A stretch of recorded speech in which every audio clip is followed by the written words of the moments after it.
It was supposed to be a quiet weekend away. Just us, no phones, no stress. Only snow, mountains, and silence. By the time we finally pulled up, dusk had already settled in. The cabin stood at the edge of a dense pine forest, surrounded by snow that swallowed sound. Mr. Harlow, the caretaker, was waiting on the porch. He looked like he'd been sitting there for a long time, hunched in a wooden armchair, thick coat buttoned to his throat. His face was leathery and pale, his gray hair slicked back. "Evening," he muttered. His voice had that flat, emotionless tone people get after too many winters alone. He didn't shake hands, just nodded toward the door. "Keys are inside. Heat's on. Pipes can be fussy, but you'll manage." Then he motioned for Mark to follow him inside to show how the heater worked. I lingered on the porch, breathing in the cold air and staring out at the tree line. As I was soaking in the view, I saw this young boy, maybe 10 years old, standing about 50 feet away in the snow. He wasn't moving, just standing there, staring directly at the cabin, at me. His hair was messy and too long, and even from that distance, I could tell his face looked pale. I gave a small wave. After a moment, he lifted one hand and waved back. I was thinking of walking towards him when Mr. Harlow's voice exploded behind me. "Hey, you! Get lost!" I flinched. The boy turned and ran, his feet kicking up snow as he disappeared between the trees. I spun around, startled. Harlow's eyes followed the boy's path into the woods, his jaw tightening. "That kid's a thief. Comes around here to try and steal food from the basement storage. Don't let him near this place. You hear me?" His tone was sharp, almost threatening.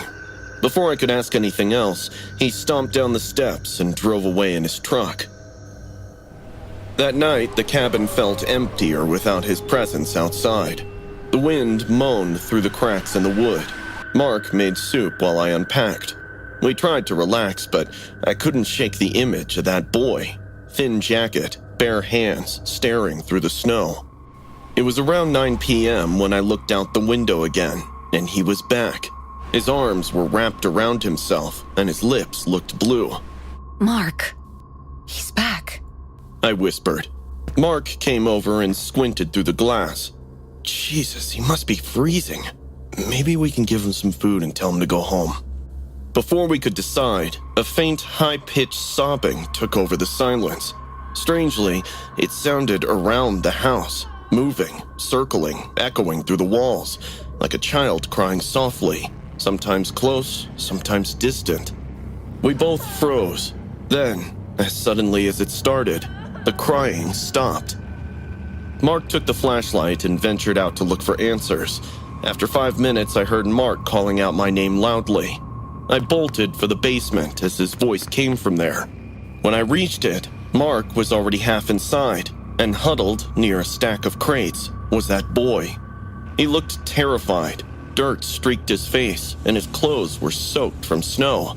In his trembling hands, he held a half-eaten loaf of bread from one of the pantry boxes. Mark lowered his voice. Hey, it's okay. We're not mad. Are you hungry?" The boy didn't answer. His eyes darted to the door, like he was expecting someone to come bursting in. "It's all right," I said softly, stepping closer. His lip quivered. Tears filled his eyes. Then, in a trembling voice, he whispered, "Are you going to tell Mr. Harlow I came here?" Before we could reply, he crawled forward and grabbed Mark's leg, sobbing. "Please don't tell him," he begged, his voice cracking. "Please, if you tell, he'll never let my sister out." I froze. Your sister?" The boy nodded violently. "He's got her locked in a room down here. She's been there for days. He said she stole from him." Mark and I exchanged a horrified glance. "Show us," Mark said. The boy led us down a narrow hallway at the back of the basement, behind shelves and broken boxes. There was a small space in the corner. I could smell dampness, rot, and urine right away.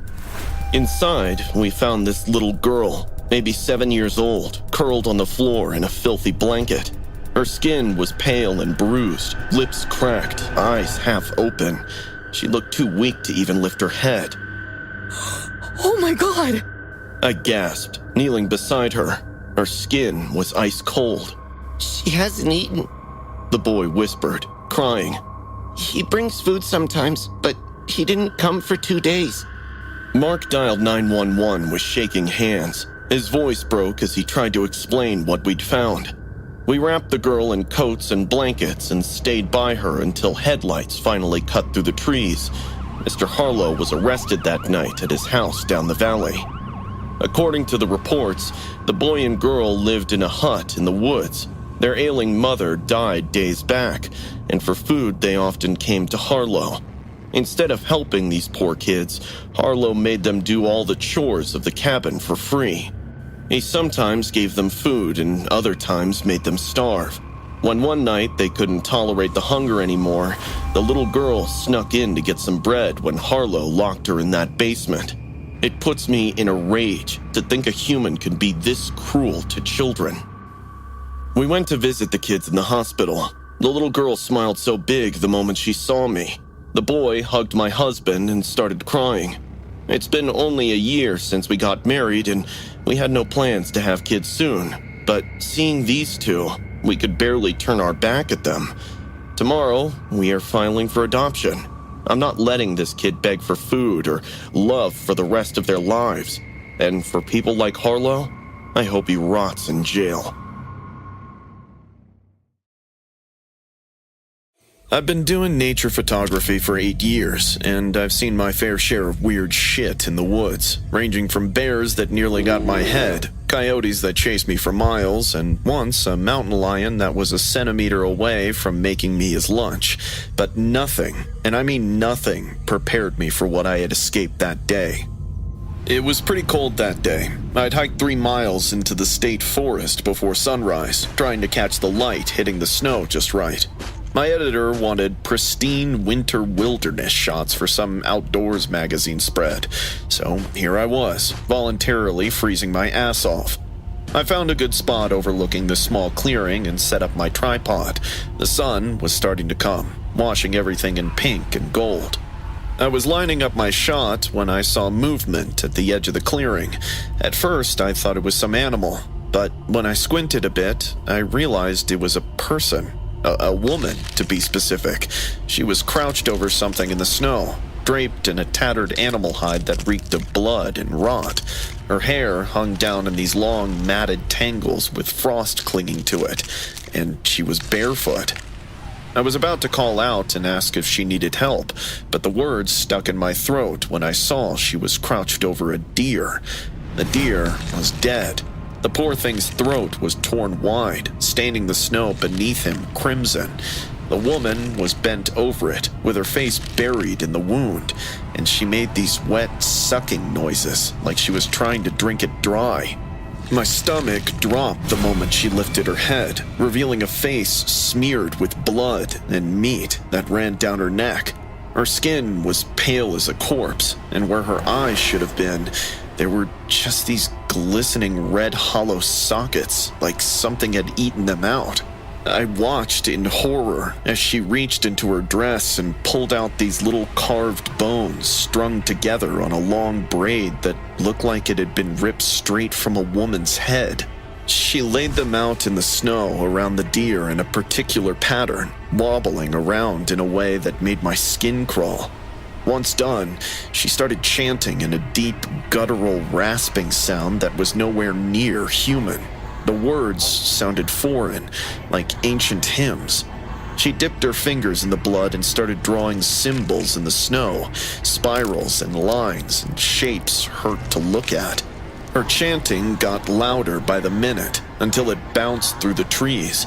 I should have run, gotten the hell out the second I saw her, but I realized I didn't want to get away from her. The more she chanted, the stronger the pull became, until resisting became impossible.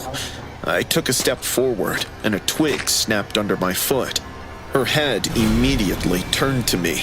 Even from 30 feet away, her eyes locked onto mine, and her mouth stretched into a grin far too wide for her face. For a heartbeat, we just stared. Then, She let out a guttural, animalistic scream that shattered whatever trance I'd been under. In 2 seconds, she was on all fours and crawling towards me like a jungle cat. I blinked, grabbed my camera, and bolted, crashing through the trees as fast as I could. Behind me, I could hear her scrambling and the sickening scrape of hands and feet on snow. Every time I risked a glance back, she was closer, moving through the snow faster than any human should be able to move. Branches whipped my face as I tore through the trees. Still, I ran blindly. Suddenly, I tripped over a hidden root and went rolling through the snow. The camera flew out of my palms, but it was the last thing on my mind. She was leaping from branch to branch now, swinging like some insane animal, landing with a sickening thud right where I had been seconds before. I kept rolling down the slope. Snow filled my mouth and eyes. My lungs burned from the cold. My head spun so bad I thought I'd never breathe again. Then, somehow, the momentum threw me onto the main trail, right as 2 hikers appeared. They were a couple, bundled in coats, walking sticks in hand. When they saw me, their eyes widened in concern. Oh my god! Are you okay? The woman asked, helping me to my feet. I spun around and pointed at the woods behind me. There was... She was... Blood was running down my face from where the branches had cut me, and I was shaking like a dried leaf. Oh, we should call someone. The woman said, pulling out her phone.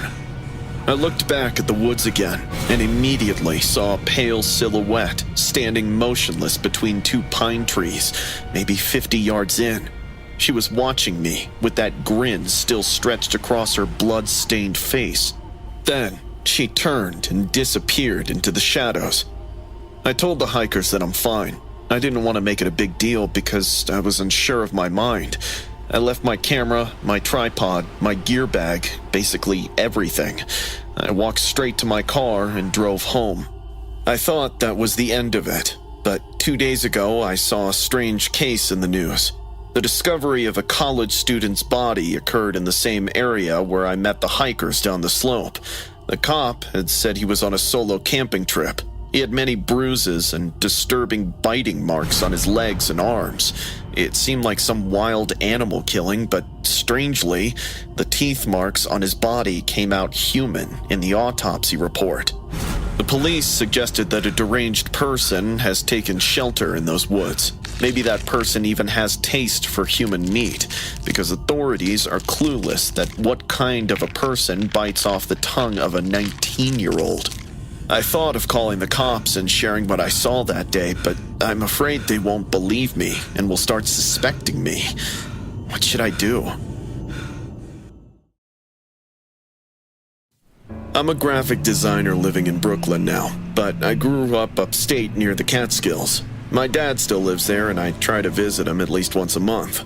The night it happened, I'd been driving back from one of those visits when my engine died on a back road I'd taken to avoid highway traffic. To make things worse, a blizzard was coming down so hard I could barely see 10 feet ahead of me. I sat there for 20 minutes, trying to get my phone's signal back as snow piled up on the windshield and the cold seeped in. The heat was gone, and my hands were going numb when I spotted this faint yellow light through the trees. I grabbed my phone for a flashlight and stepped into the storm. The wind nearly knocked me over, but I stumbled toward the light, praying it was someone who could help. Up close, I saw this old 3-story building with the huge signboard, Mercy Hills Care Facility. I knocked a little too loud on the front door. After what felt like forever, it creaked open, and a woman with dark hair peered out. Hi, I'm Lana. My car broke down. Can I use your phone? She looked me over slowly, then opened the door wider. Of course. Come in. I'm Sophia, the night supervisor. The inside was warm but smelled like a hospital. The lights kept flickering, and somewhere down the hall, a TV hissed with static. Phone lines are down, but you can stay until morning. Let me get you some tea. Sophia said, leading me to a small office. I rubbed my hands together, trying to get feeling back, while Sophia disappeared and returned with tea in a chipped mug. Drink. You must be freezing. The tea tasted too sweet with a bitter aftertaste, but I drank it anyway. I need to check on the residents. Don't wander around. Her footsteps faded down the hall, and the building went quiet for a full 10 minutes before a soft thump echoed from somewhere above, followed by high-pitched, breathy giggles. I didn't want to move, but sitting still felt worse, so I stood and pushed the office door open. Outside, the hallway was narrow and dim. The walls were damp, lined with numbered doors and barred windows. The care facility felt less like a home and more like a prison. But what made my stomach twist were the leather restraints hanging from metal hooks on the ceiling. The giggling started again and felt closer this time. I shrieked as an old woman jogged past in a bathrobe, barefoot.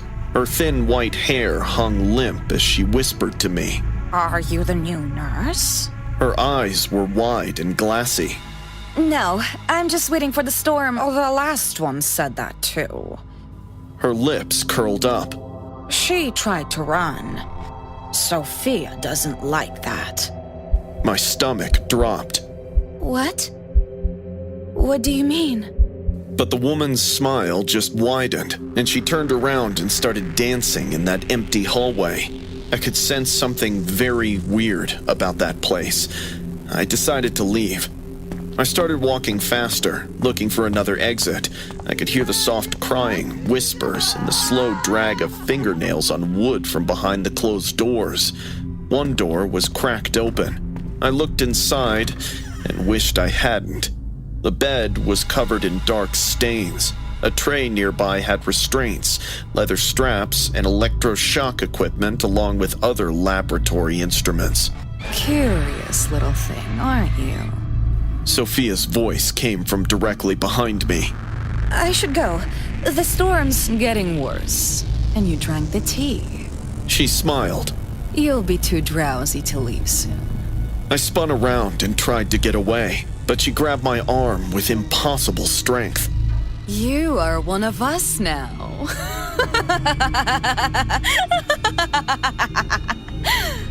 One by one, doors opened up, and the residents stepped out. They moved in eerie silence, with eyes that didn't blink. My head was spinning from whatever she'd slipped into that tea. They were getting closer. I twisted my head and bit down on her hand, hard. She screamed and loosened just enough. I stumbled forward, searching for a way out. I was being herded. Still, I ran. The hallway dead-ended at a door marked treatment room. Sophia screamed from behind me. You'll be an excellent subject, Lana. The residents were coming at me like they were in a trance, eyes all blank, but hands stretched forward to grab me. It reminded me of The Walking Dead. That's when I saw the narrow side window, half hidden by a filing cabinet. Surprisingly, it was barless. I grabbed a fire extinguisher mounted on the wall and swung. The glass exploded. Get her! Sophia screamed. I threw myself, feeling glass tear into my skin. I hit the snow hard and forced myself up. I ran into the white void of the blizzard. The freezing air shocked some clarity back into my drugged system. I crashed through snowdrifts, tumbling over. Behind me, I could hear their giggles echoing. I remember headlights and the crunch of tires on ice before everything went black. I was found on the snowy sidewalk by the cops. I woke up at the hospital and told them about Mercy Hills and Sophia, but hearing my words, the cops looked at each other with confusion, like they were having a difficult time believing me. I was eventually told that the whole place and its residents had burned to the ground a year back. It was an electrical fire, and amongst the ashes was Dr. Sophia Hale, a neuroscientist who lost her license 20 years ago after conducting unauthorized brain mapping on her patients. She was also a patient there, along with others who thought of her as the night supervisor. It's difficult to believe I saw ghosts of dead people, but I can't brush off the memory of that night. The weird thing was that the cops told me the window that I broke to escape from never existed. All the windows of the building are barred, and the only way out is the main road from which I entered. So, what exactly happened with me that night?